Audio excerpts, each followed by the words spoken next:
আমার এই জীবনের চরম সার্থকতা লাভ হয়।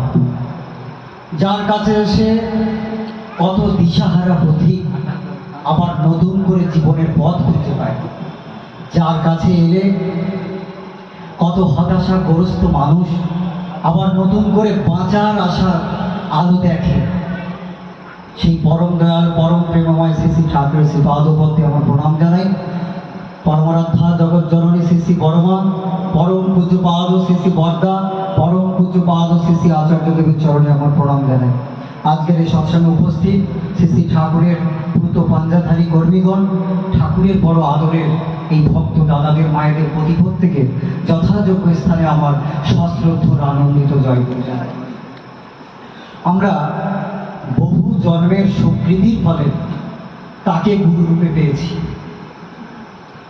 কিন্তু এই গুরুকে শেখাচ্ছেন পরম পুরুষ শ্রী শ্রী ঠাকুর রামকৃষ্ণদেব। তিনি তখন বসে আছেন দক্ষিণেশ্বরে, নরেন তখন একটু একটু করে সবে ঠাকুরের কাছে আসা শুরু করেছে। ঠাকুর তাকে সন্তান স্নেহে ভালোবাসেন।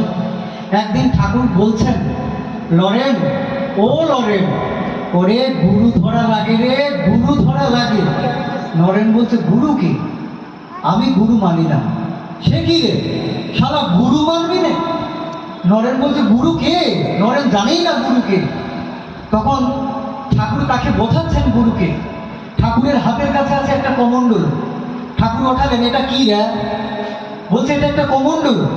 এটা কিসের তৈরি? এটা তামার তৈরি। এটা কে বানিয়েছে? নরেন বলছে, এটা একটা কামার বানিয়েছে। তখন ঠাকুর মৃদু মৃদু হাসতে আর বলছে, ওরে তাহলে শুধু তামা হলেই হবে না, একজন কামারও লাগে।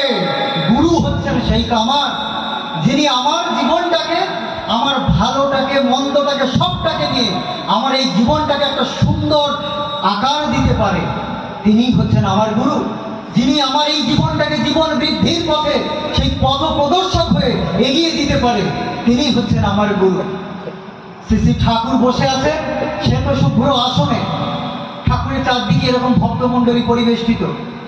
এক দাদা এসে ঠাকুরকে জিজ্ঞাসা করছেন, ঠাকুর, আপনারা যখন পৃথিবীতে আসেন বারে বারে, তখন আপনাদের পূজা কেন করতে হয়? আপনাদের গুণকীর্তন কেন করতে হয়? ঠাকুর বলছেন, এতে দ্বৈত লাভ হয় বলে। এক হচ্ছে, যখন তুমি সেই জগদীশ্বরের পূজা করো, তার উপাসনা করো, তার আরাধনা করো, তার প্রার্থনা করো, তখন তিনি খুশি হন, তিনি প্রীত হন, তিনি তৃপ্ত হন। আরও একটা লাভ হয় মনে, যখন তুমি সেই পরম পুরুষের, সেই স্বয়ং জগদীশ্বরের